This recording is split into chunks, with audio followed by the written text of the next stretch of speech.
about these webinars is that it's really making people, I can see India, I can see London, I can see Amsterdam, gosh, Hong Kong, people from all over joining. This is so exciting.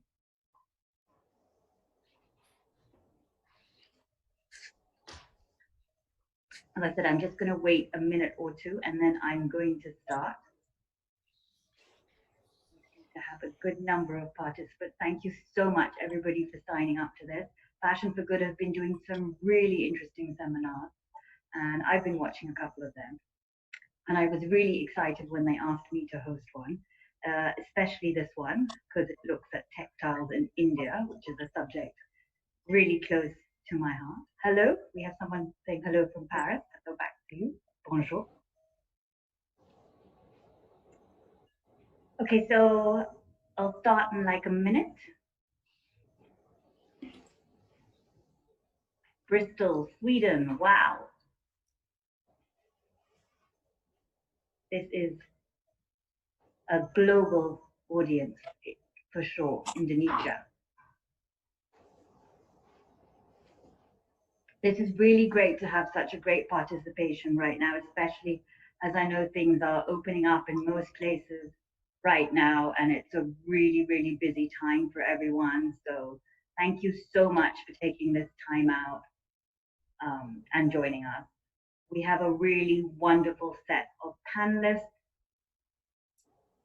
So it's going to be an interesting talk, but shortly before we start, Fashion for Good always like to do a poll. They like to know a little bit of who's with us. It helps us know in which direction to take this talk and what to do in the future. So in a second, they're going to put up a poll on your screen, and we'd like to share with you, are you a student? Do you work for a brand, manufacturer, consultant, just a consumer, or like me, a member of the press? If you could just hit the right section.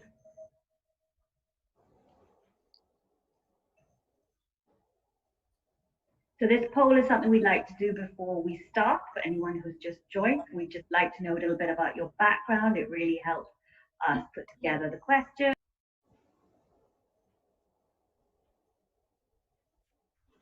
And the numbers are going up, we can see them. Lots of designers, lots of manufacturers.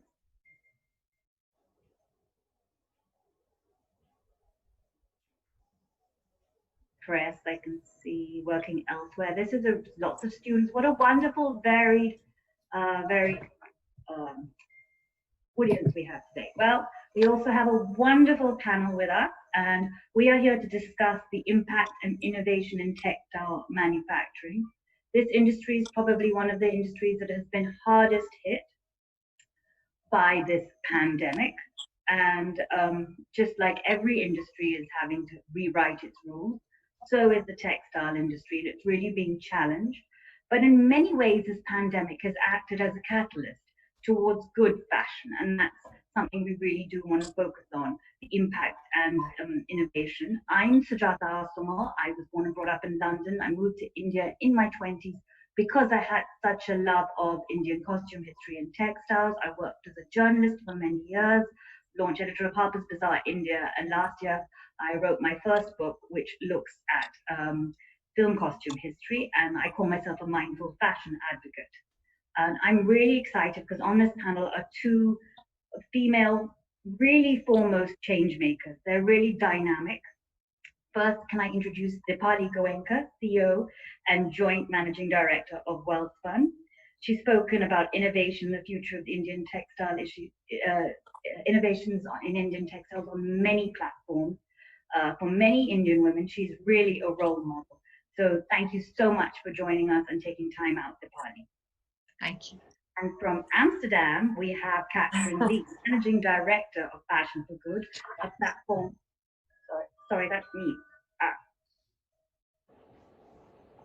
So the Managing Director of Fashion for Good, it's a global platform for sustainable fashion innovation, and she firmly believes that companies, if they focus on innovation and sustainability, they can come out of this crisis in a really positive way. And we have one gentleman, and he's usually very low key, uh, but a very, very effective driving force in sustainability in India. He's Arvind Limited's Punit Lalbhai. He has a master's degree in environmental science from Yale, a trustee on the board of Wildlife Board of India. He truly lives the green life. Thank you for being here, and thank you all in the audience too. But I know the audience must have so many questions for you. If I can just ask the audience to wait till the end to ask the questions. Um, I'm going to go ahead and start with the first question. We are all, as I said at the beginning of this, embracing the new normal. And this reset really has made us relook at everything in all our lives. But I'd like to ask you, and I'll start with Dipali, what do you hope you can change for the better in your own life and at the workplace? So I think with pandemic that has, challenged the world, um, I think there has been a very rare and unique opportunity, Sujata, to reimagine and reset the world in totality. Um, as we talk about, when the leaders used to walk the talk, they will have to walk the belief. As the economies are coming back to normalcy, sort of staggering back, I think how about adapting green recovery that Germany is also talking about that builds back better? I think it's a very interesting thing to talk about. We all know that the carbon emissions have gone down in April to down by 17% since 2019, and end of the year by 8%, a staggering low since World War II. So, Sujata, when you talk about me and the pandemic and what is the thing that you could do better and what you have been doing, I think for us as Winston Churchill said that, never let the crisis go waste. I think such an interesting opportunity to, recreate, reset ourselves. So at our factories, where we are talking about, the COVID protocols, Mm-hmm. I think that will become the new norm that we're talking about. The virtual. Now, I mean, could we ever think about having a webinar the way we are having? I think that is going to be very interesting. I mean, our virtual walkthroughs with our customers through the factories, our inspections, our showroom walkthroughs, the product discussions are having virtually. So, the new normal is going to be very, very different. And I feel that, um, with work from home, I think it's going to lower the carbon emissions even more, and I think that's going to be a very important way to adapt as we go forward, Sujata. So I think for me, importantly, I think work from home will become the new normal at Welspun. It's going to be the way forward because I think the way we have worked effectively, collaboratively, will establish that norm at the factories. It has never been so effective that the people, our workmen, our associates, have followed the social distancing norm the way they have.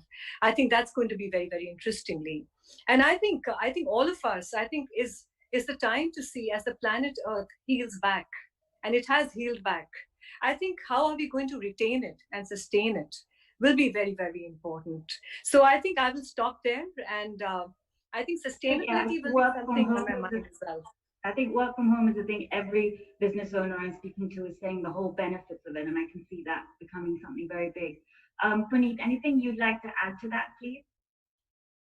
I think, the biggest impediment to change is your own success. And when you have a moment in history that sort of challenges you as much as this crisis has challenged everyone, I think, people are more open to embrace change. And it becomes a lot easier to sort of question something that, you thought was sacrosanct before. So with, the example that Dipali mentioned about working from home, be it, working with a staggered workforce, questioning, your manning norms, questioning your ability to do presentations from halfway around the world, all these, things have been questioned. and the teams have come out with flying colors. So I think the key sort of learning from this and the silver lining of this is that we learn to sort of question things that we thought were impossible and make them possible. And I sincerely believe that many such things throughout the supply chain and in the industry will be questioned going forward. And it's a real opportunity for us to sort of get over that activation energy, to get enough activation energy to sort of move forward with sustainability as well. So I'm really looking forward to see and hoping that the world embraces this opportunity and this point in time as really seminal moment for pushing sustainability forward in the supply chain. Katrin, I know you're speaking to people all over the world and to industry people. I'd love to know how you feel the industry has responded, particularly in the manufacturing sector. Thank you, Sujata. Well, when you started this webinar, you said that the industry has been hit hard. Obviously, the global economy has been hit in total, but fashion has been hit incredibly hard. And I think there are some projections for the full year 2020 that sales will decline between 30 to 40%. So it's a real slump that the industry is hitting, and that has severe financial consequences, cash flow, liquidity. That's the immediate reactions that we saw from all of our partners. This really first phase of how do you react to ensure your survival? So I think that's also an important dimension to consider. And with that came, retail closures. With that came serious amounts of overstock, and probably an economy that will remain challenging for quite a while, as we're seeing, even with stores being reopened, consumer behavior still being cautious.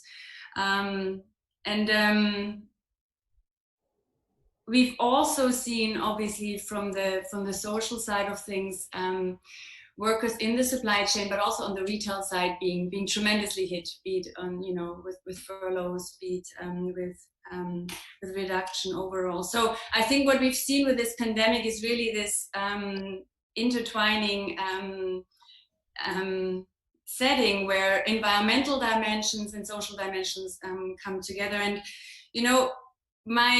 our first thought was, with this pandemic hitting at a time where we just saw this momentum, where sustainability commitments of various players, both manufacturers and brands, really going strong, with consumer behavior moving in a direction where values and socially responsible behavior was really more acknowledged.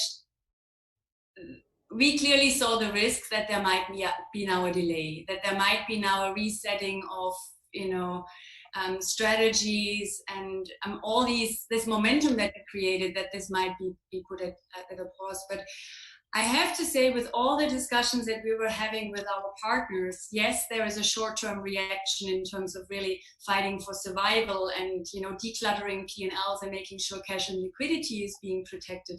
But we also see this really strong commitment towards rebuilding in a way that builds it back better. Dipali mentioned that. So this commitment towards innovation, this commitment towards sustainability, and really using this reset moment as an opportunity to now double down, to together brands and manufacturers with consumers and maybe policymakers really join forces, invest together to build back better. So I fully agree with what Punit was saying and Dipali was saying. This challenging situation can indeed be a catalyst for change if we now use that moment together.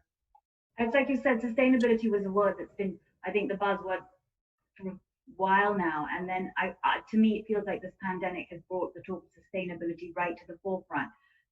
But even before this, we were hearing about pacts and conference and agendas addressing the issues. But I don't think many people, it just seemed like it was being addressed. But it seems like this pandemic has made people think they really have to put this into action. What's your feelings on this, Punit? And what does sustainability mean to you? So sustainability, we have a very simple definition of sustainability. For us, sustainability means doing everything that allows us to perpetuate into the future indefinitely. And for us, that means looking at what is most material to our business. And what we've done is we've done that assessment and we've come out with 6 things. Uh, Money, number one. Money is needed to keep the wheels turning. People, without people, innovation is impossible. And then the key inputs: water, raw material. So in our case, fiber, um, chemicals, energy, and then there's a seventh: waste. So those 7 parameters. How do we achieve excellence on all 7? Uh, to give you an example, we've worked really hard on our water, and we've sort of eliminated almost to the extent of 100% fresh water from our supply chain. We either recycle the entire amount, or we've partnerships with brands, partnerships with municipalities. For example, we launched a joint project with Gap to make our last facility that was still using fresh water tie up with the Ahmedabad municipality to get wastewater. Similarly, on agriculture, we're working with about 70,000 farmers to grow cotton more sustainably. So in each of these 7 areas of materiality, how do we achieve excellence, and excellence in a way that allows us to perpetuate indefinitely into the future. So that's a very simple definition of sustainability. And the encouraging bit is that as we've gone on this journey, more and more partnerships have become possible. More and more innovators have sort of stepped in. The kind of startup landscape that's now developing, a lot of thought is going into it. So this achieving of excellence and pushing the boundaries is going to become easier and sort of more prevalent across more supply chain partners. So that's our thought on sustainability and where the industry is headed. I think the GAP project's been a real good benchmark for everyone. I know people have read about it, how it partners with someone and you've done innovation. It's kind of the way forward. But Katrin, maybe you can explain to us how Fashion for Good fits in all this, and how you help brands innovate and collaborate, and what your exact role is. Yeah. Well, I think the the pacts that you mentioned and the commitments, that's the start of the journey. And I'm glad that there are more and more brands and manufacturers really joining those pacts and really thinking about what the targets are that they would love to achieve, to have a better understanding of their footprint and to know where the journey should lead towards. Once you know that goal, you realize that it's quite a journey to get there. Punit has just elaborated on the various areas of action that you would need to address. And I think the reason why Fashion for Good was set up was clearly because there is a gap between where we are now and where we want to go, that we cannot bridge that gap without innovation, without looking at disruptive innovation, without looking at solutions that don't exist at scale today.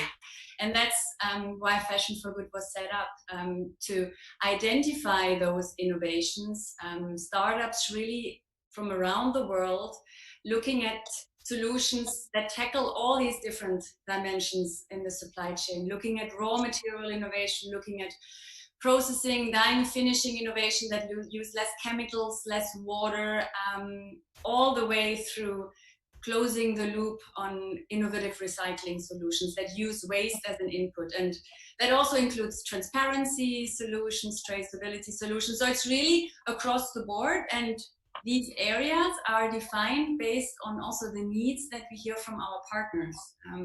If a brand would like to have a 100% traceable supply chain and we need to look at a solution for a certain fiber, we go search. If there is the need to look at something, a new material that is fully compostable and has an amazing environmental footprint, we go search. So we scout those innovators and select them together with our partners, and then help them scale. So we're really working on the next frontier to bring those solutions that will hopefully allow to create this state of good fashion in a collaborative way. So collaboration, brands, manufacturers, innovators, and not to forget investors, very important, financing that enables this roadmap to scale. That's what we do. It just seems like innovation really is the key thing right now that everyone is talking about when it comes to changing, especially with COVID. And when I think of Welspun, I think innovation is so key and embedded in your organization. So I'd like to ask the party a question on this. What do you see on the role of innovation, and what is the impact right now on all your sustainability initiatives that this pause has brought upon us? I think this comes in. So I think when you talk about sustainability and innovation, they both will work hand in hand, Sujata, and I think it comes in with more resolve now, all the more. I think Katrin said that the lot of projects will go slow, but I think this becomes a great opportunity for us as an organization to take that forward. So innovation is something that starts from the consumer, Sujata. It starts from the consumer and what the consumer is looking at. So, and when you talk about the product, whether it's sustainable or non-sustainable, is the criterion that we talk about. I'll give you a small example of how do we take on innovation at Welspun. We have in America a small set of home enthusiasts. It's called the Brain Trust. We have around 2,600 people there. So any product that we make or any kind of a feedback that we get is where that becomes a starter for creating any innovation that we do.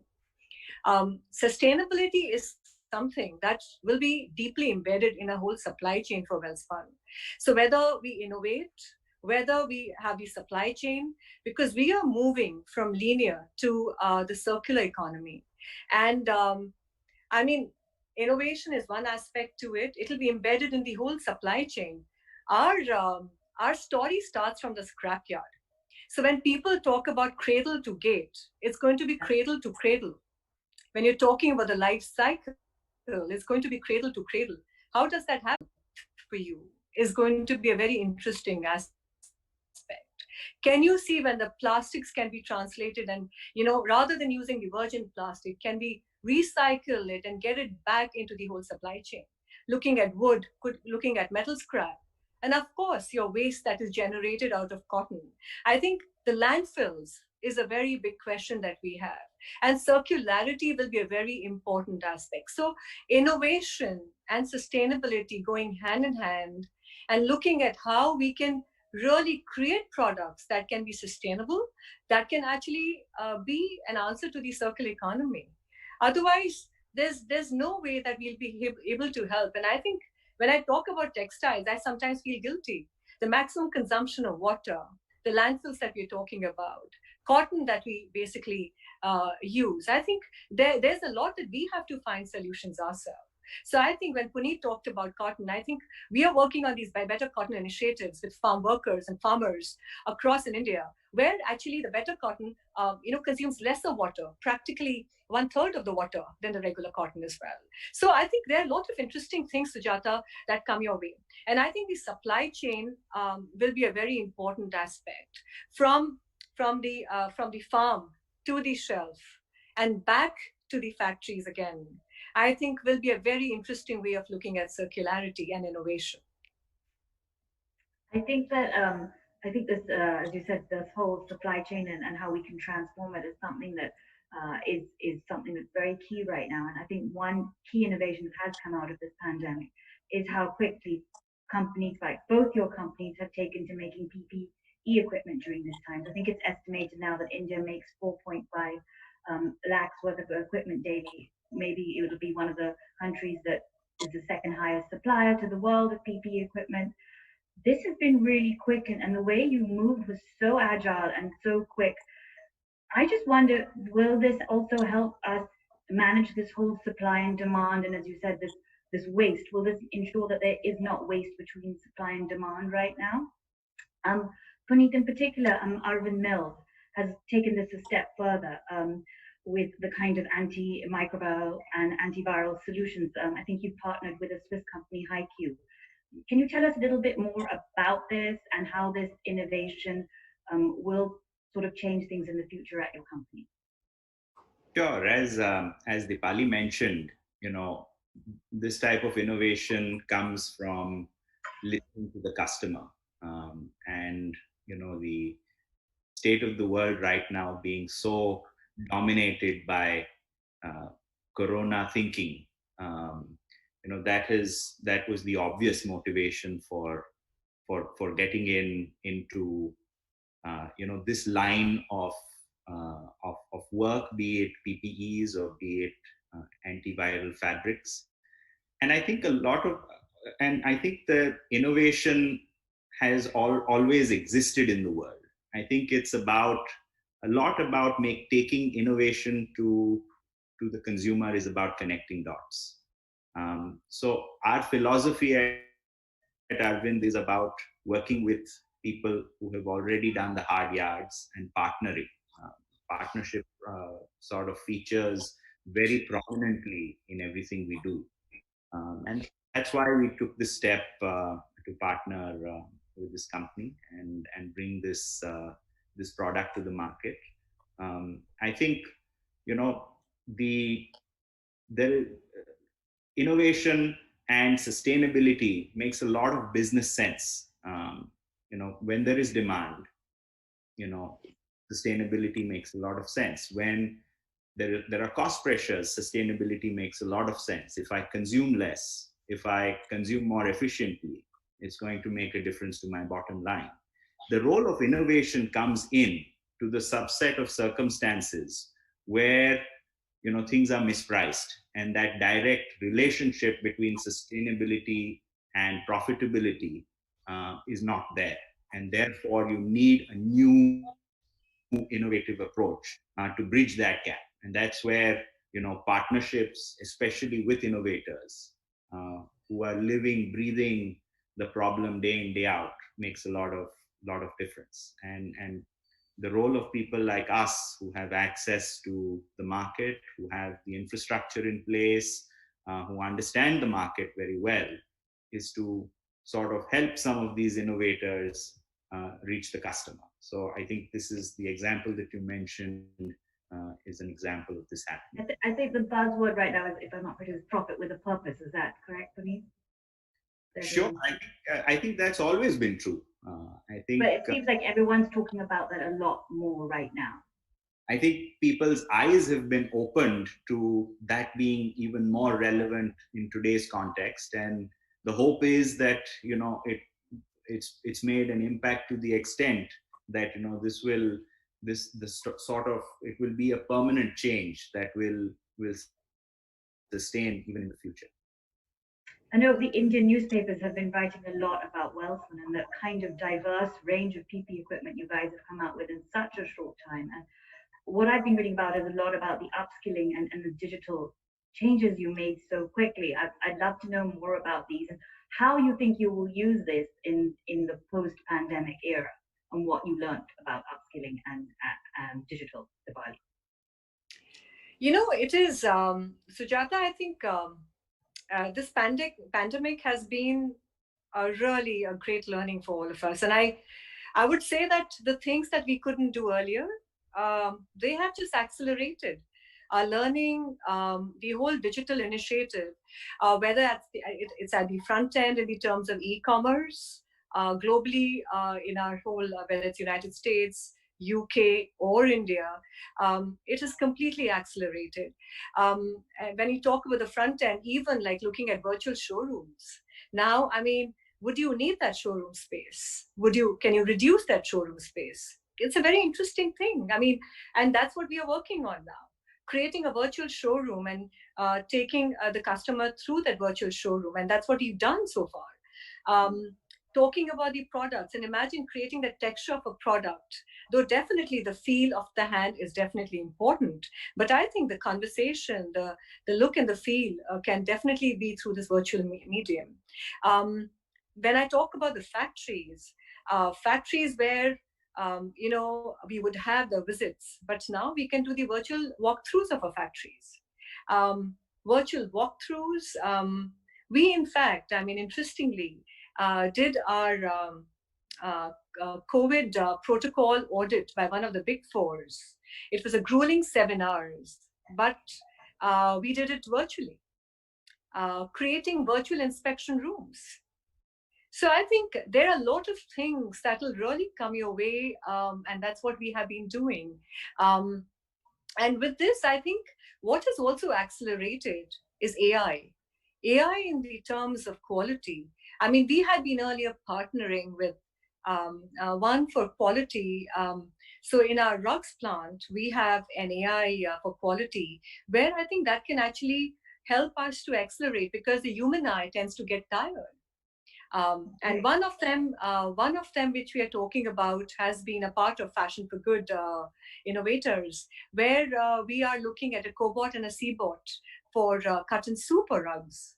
And I think importantly, Katrin spoke about traceability. We have a patent called WellTrack, which traces the cotton to the end, to the last product. But now we just did the first POC with one of the innovators at Fashion for Good, called InfiChain, for blockchain. And that's going to be something that we want to really take forward as we go forward. So I think, Sujata, I think digitization is going to become the new normal. I think when we spoke about e-commerce and the world was scared about it, where United States was at 20% digitization, India was at around 17, 18. By end of this year, it could go up to 30% or more. So I think it's going to be a new way of looking at things, new way of buying as well. And I think Punit, when he spoke about the PPE, I think that's going to become a new normal. The mask will become a new fashion quotient. There'll be lots of innovations there as well. So interestingly, I think digitization is here to stay, whether it's at the e-commerce level, to the way we sell our products, the way we'll be working at our factories, and the whole supply chain. I think where we talked about data analytics, data will become the new normal. Earlier, we have been talking about it for the past 2 to 3 years. But I think we are going to be adapting it, and we are adapting it sooner or later. I mean, sooner, I think, we can talk about. So I think, Sujata, I think digitization has been something that Welspun's really embraced, and we are learning. We literally are learning. I think that's where we are today. I think this period has been a huge period of learning and relearning for all of us, and that's one of the positives that have come out. But Dipali, you spoke very strongly about all the work you've been doing with Fashion for Good and the innovators they've helped you find. Katrin, I'd love to know who are some of the key innovators you've been working with, and what is your take on the kind of innovations you've seen come out of the pandemic? You know, we spoke earlier about innovation and sustainability going hand in hand. I think the pandemic has also brought digitization in that group. Digitization and sustainability are also now going hand in hand. I think the areas of innovation that were, that gained more awareness and attention because of COVID-19 and the ripple effect of the lockdown, they're threefold. At least that's what we heard, from the discussions with our partners, and where we put a special program against. The first one clearly is digital acceleration, and there's so many opportunities across the whole supply chain. If you think of B2B related digital acceleration opportunities, from digital design, digital merchandising, all the way through B2C solutions that now allow customers or consumers to have a better digital fit, a virtual showroom, a live selling session. There's so many just amazing innovation areas emerging. But next to that, there was also a specific focus against supply chain transformation, making sure there's a safe workplace set up, there's social distancing rules, there is startups like Inspectorio, their supply chain auditing firm, they've We're pivoted working. exactly and have offered a for free COVID protocol or COVID assessment solution. So stock management maybe is a third one, next to digital acceleration and supply chain transformation. That is an area that is not new, but has received increased attention given the overstock issues that we're facing. So startups that are addressing rework, that are addressing rental or resell opportunities like renewal workshop have also gained specific attention. So I think what we've seen with COVID is areas that aren't new, but that have all of a sudden gained additional attention areas. Sort of good news though, I would like to add that one. The good news though is that the areas of innovation that are so fundamental for a real transformation of the supply chain, like raw material, like end-of-use solutions, they are still top of the agenda. They might not, have the immediate implementation opportunities tomorrow and are, helpful in the short-term crisis mode, but the commitment from all the partners, both brands and manufacturers, against those longer-term innovation areas is still there, and that's incredibly encouraging to hear and to see. Any shift in piloting activities, Punit? No, of course, if you look at the immediate few months after the crisis, I think everybody will be focused in trying to get their bread and butter business back on track. But I think, there will be, an eagerness to pilot and to collaborate with solution providers that provide some of the answers to a changing world. So I think, the financial trouble and the sort of ability to invest that has been perhaps impacted by the crisis in the short term will be more than offset by the need for new solutions. So I don't see the supply chain piloting less. I think the right solutions will get the attention they deserve. Mm. Great. Well, I know I can see the questions just mounting up, so I'm going to be asking my last question, or set of questions, before I move it up to everyone in the floor. It's really clear to me out of everything that you've said that it's really been about out of the box thinking right now, and this is the need of the hour. And my last question is going to center around that. What is the support right now that manufacturers really need to transform themselves? Because you can have all the thoughts, but it takes much more than that to action these things. So how do you become a force for good, create an employment, yet be profitable? Dipali, maybe you'd like to start. I could start, but I think Punit could also be, could add on to that. I think manufacturers can't work in isolation, and nor can the supply chain as well. So the MSMEs, I think, are the bedrock for whole supply chain for textiles. And government initially supported them in the very beginning as well, so that they could start off and pump up the economy as we move forward. But I think, it's the whole supply chain. It is the whole, I think the government, without government partnerships, without partnerships with, organizations, institutions, I think, and brands and customers, I think we all have to collaborate together to get things happen. Because if I can tell you that manufacturing after agriculture employs the maximum people, and we have to see how it survives, how we can really talk about, if we have to talk about India transform, I think that's where we all need to work on. And I think that's where we can't do without collaborations with the government supporting them, different bodies supporting them. And I think, Punit, if you can add on a few things as well, that could help. Sure. I think just to take the point further that you were making, I'd like to talk about two initiatives. I think it's very important that the cost to make a fundamental shift in the way the industry thinks and does things. That needs to go down for wide adoption to happen. And the only way it can go down is to share the costs. There are now some good examples. I think Fashion for Good is such an example where it's creating a platform for individuals to come and then members to pool resources together to bring those innovations to light.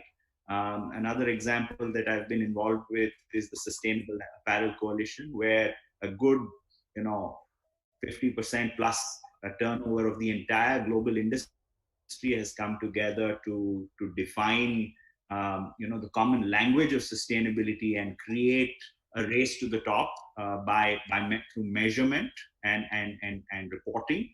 And now, there are platforms. I sit on the board of the Apparel Impact Institute, where we're trying to go from collective measurement to collective impact, where we want to get the brands, manufacturers, and other stakeholders to actually collaborate, where 1/3 of the funding comes from the manufacturers, 1/3 comes from the brands, and 1/3 comes from charitable sources, to be able to bring to light fundamental shifts in manufacturing practices, in knowledge around green energy, in clean chemistry. So how do we sort of tap into the collective power of the industry to make change less painful for the individual? As an individual, it's almost impossible to completely change, but as a combined group and as an industry, if the costs are shared, in a logical manner across the industry, innovation can scale a lot faster. I think what's come out very, very much is that Fashion for Good has worked so very well and closely with both Arvind and Welspun. And maybe you can tell us how exactly supported them, Katrin, and how does the good fashion help manufacturers in the region, specifically in India? Yeah. Well, I think Arvind and Welspun are real pioneers, being keen on testing and collaborating with innovators. Then building on what Punit said, there are different types of innovations, and this type of innovation makes it either very easy or very difficult to scale, depending on what the cost mechanic is. So there are those innovations that immediately lead to efficiencies. You use less water, less chemicals, less input, makes the business case immediately clear for manufacturers. There are innovations that are immediately picked up by consumers, also creates a very clear business case. But then there are innovations that have a longer lead time, that require quite some capex investments on behalf of the manufacturers, that do not have an immediate business case, so make it way more challenging to push forward. And I think that's the hardest nut to crack, and that's what we're trying to do here also at Fashion for Good, is not only try to serve interesting, innovative solutions to partners such as Welspun and Arvind, but we're also trying to create these magic triangles that involve a brand that is interested in a solution signaling demand, the manufacturer who is keen to implement that innovation, and the innovator, and having that articulated in whatever offtake agreement, letter of commitment that eventually also then allows to mobilize financing. I think this orchestration is really the hardest nut that we have to crack in a global, complex supply chain, but that's the approach that will unlock really innovations at scale. And the Good Fashion Fund is one vehicle that we've set up to address this difficult nut, the financing needs. So the Good Fashion Fund is a lending vehicle that helps or provides a lending facility, debt financing to manufacturers who are willing to invest in an innovative solution. It targets mostly SME manufacturers, but could also be in scope for larger manufacturers if the solution truly is disruptive. We've launched this, or we started this fund quite a while ago, but eventually the first close happened last year with Loudest Foundation, with the middles from Hong Kong. To go also US dollars available. Graphic and Vietnam. Disruptive innovations would be something that we have to continue to look at and identify. I think that's where I would just add on, like disruption could be in the terms of materials. Disruption, it could be in the terms of the supply chain. I think these are the things that we have to really look at and see what could that be. The important thing is if we can get the robots and cobots to create the productivity on the floor. And I think upskilling our workers, and I think if we can create something the way that if we can increase our productivity, that could become a very interesting way of looking at what we can really contribute to the textiles as well, apart from the products and the supply chain. Great. I hope that answered question. I'm seeing there lots of questions from young entrepreneurs and smaller companies who want specific advice, and their advice is mostly about startups. These are all startups. Most questions we're getting are from startups who have a goal of producing garments sustainably but cannot meet the high MOQs of sustainable manufacturers, and they want to know what advice you have to these smaller companies. Right. Yes. So I think the first step to being able to build a business is to think about who your product will address. So what unmet need of the industry the product will address. For example, companies that are large, that have access to consumers, are looking to be different. Today, the entire industry is moving towards value. And if everybody was to just continue the same way, then margins are just going to continue to shrink. That's where the value of ideas there is a strong value to ideas. And so if you can be that idea provider and sort of plug in to the larger platform, then that's one way to get your product to market. I think the role of technology is the other way. I see a lot of innovation, and this is rapidly improving and becoming more and more user friendly on e-commerce platforms, where small individual entrepreneurs, through sheer excellence of product, are able to reach the consumer at very low cost. So I think these are the kind of opportunities, either partnership with people who already have access and who already have incurred the large costs of a supply chain, or tapping into technology driven options. I think these would be the two areas I would encourage you to explore. Great. I'm going to move on to another question quickly. India's indigenous processes and models of textile production have been environmentally friendly inherently. I think that's something India has always been well known for globally. So what are the models that perhaps the rest of the world can learn from India, do you think? And why are these models not more omnipresent in the industry?